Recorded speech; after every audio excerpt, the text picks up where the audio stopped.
Hello, I'm Kristen from Kristen Kane Style. I'm so glad you're here. Welcome. I'm a style and mindset coach, and I help women simplify their wardrobes so that they can go from stuck and overwhelmed to really loving how they look and how they feel every time they get dressed. If you are interested in learning more about how you could work with me one-on-one, Style Therapy is my one-on-one style coaching experience, and I will drop a link to that in the description box below. It is a one-day sort of immersion into all things style, and at the end of it, you will have a wardrobe you love wearing. It's really that simple. I have over 20 years of experience in closets and fitting rooms, and I have boiled that down into tools and strategies, and specifically a 5-step process to get you from a place where you just are fed up with your wardrobe to a place where getting dressed is truly effortless. And so I would love to help you with that if that's something you're interested in. Today, I just have sort of what feels like it's going to be a pretty quick topic, and it feels pretty important. I have had this come up with clients recently. I have struggled with this a lot in my own life, not only with my style, but in all areas of my life, which I will explain a little bit as I go. But it seems like it's important to mention because I think, especially in this weird time where we've been in our homes for 2 years and we haven't had anywhere really to go, and occasions and vacations and special dates and events have ceased to exist really. I think, and we've had a lot of, enjoyment kind of sucked out of our lives. I think this is an important topic right now as we head into, this new season and kind of embrace what the fun parts are of life again. So this is about not saving your best items for later. And so like I said, I have done this for a long time in a lot of areas of my life, and there are still, I'm really pretty much over it. And yet there are still times when I can feel myself saving or holding. And then I remind myself that there is no point in that. All that does is rob us of the joy that we could be feeling right now. So if you save special things for really special occasions, who's to say what a really special occasion is? And if you think of little kids, they wear their tutus and their sparkly shoes and their Batman outfit, those are special things to them, and they wear them everywhere. In that phase of childhood, you're not waiting for someone to say, okay, it's Halloween, you can wear that special thing. You are literally wearing it every chance you get, sometimes to bed, sometimes to church, sometimes, whatever. I think we could take a lesson from that. They're not waiting. They're not postponing that joy. They are absorbing all of that right now by wearing that thing that lights them up. And I think if we could do more of that, we might feel better in our clothing by changing nothing else, except just wearing the pieces that in some cases we're saving for some better occasion or for some better version of us. I think we punish ourselves if we're not the right size or the right shape, if it's not, if our hair isn't looking just right, or if, whatever the case is, we hold back and don't wear the best version of an outfit because we don't feel worthy of it on that day. It's only a Tuesday. So why am I going to put on my favorite sweater to go to the store? Some women do not see it this way. So if that is you, my hat is off to you. I am envious. It took me a long time to get here. Some women wear their very best and their very finest without any prompting or any nudge. That is not what I find is the norm with the women who I work with. Most women have a category of, oh, could I wear that blouse on a Tuesday with a pair of jeans and sneakers? Is that allowed? We're afraid that the fashion police are going to come say we can't do something, or that someone's going to judge us. And we're wasting a lot of time when we could be feeling amazing in our clothing and be experiencing the joy of wearing the special thing or the special outfit right now when it maybe isn't the most special occasion, but we're willing to do it now. And then there's a ripple effect. We feel amazing, even if it's just a normal Tuesday. So I have a couple of quick examples I'm going to give. One with regards to saving things, I'm going to share because I've shared it before in workshops and in clinics, and it's important to me. It's special to me. And I feel like it sometimes is helpful to others. And so I'm going to tell it pretty quickly. You may have heard it before if you've ever heard me, speak at any kind of a clinic or anything. When my daughter was young, she was maybe about 6. I have 2 sons younger than Greta. So Greta was probably about 6. The boys were younger than that. And she was off kind of doing a project on her own, very self-sufficient, doing her thing so that I could, tend to the boys.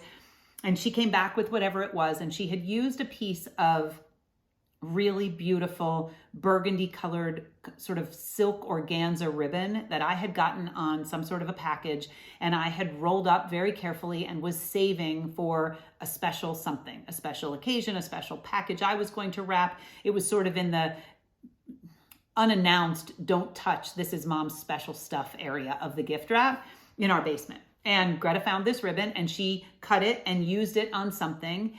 And she came up to show me what she had created, and I saw the cut ribbon and I flipped. I am not proud of how I reacted. I was very angry.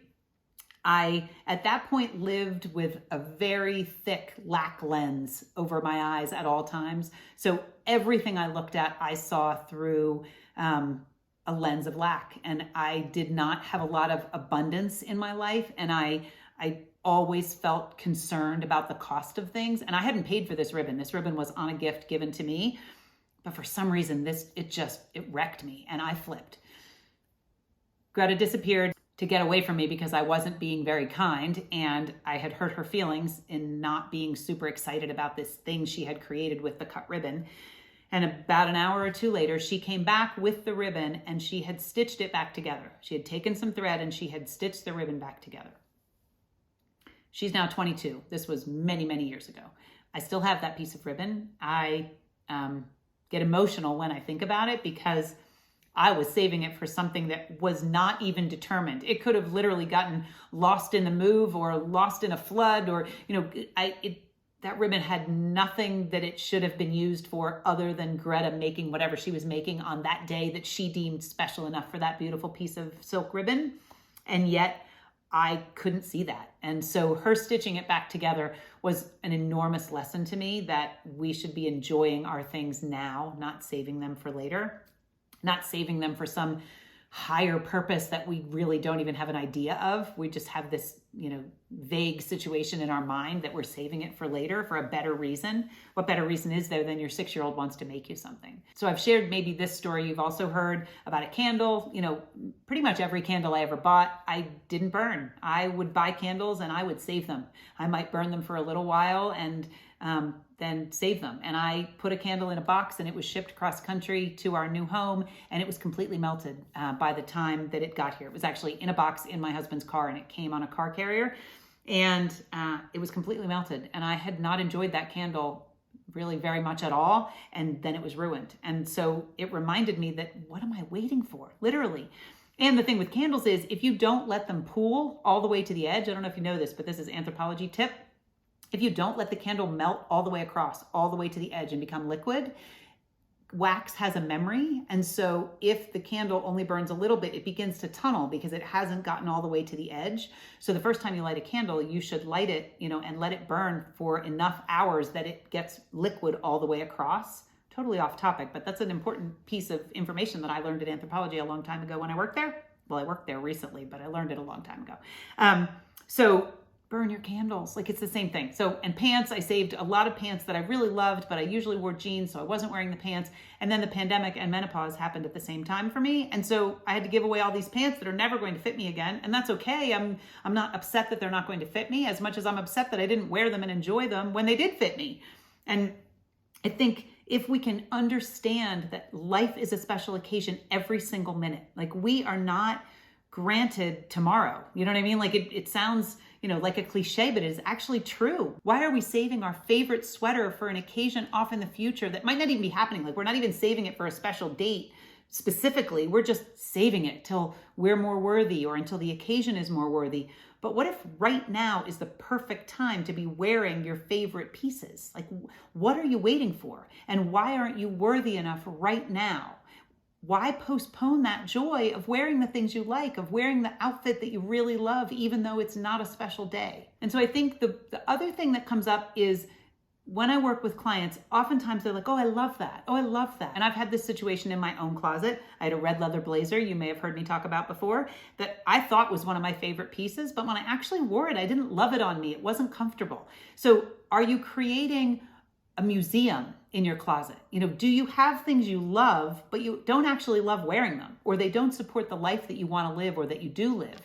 And so pay attention to that. Like, if you're creating and amassing this collection of clothing that theoretically you love, but you don't love wearing it. So you're saving it, but for what?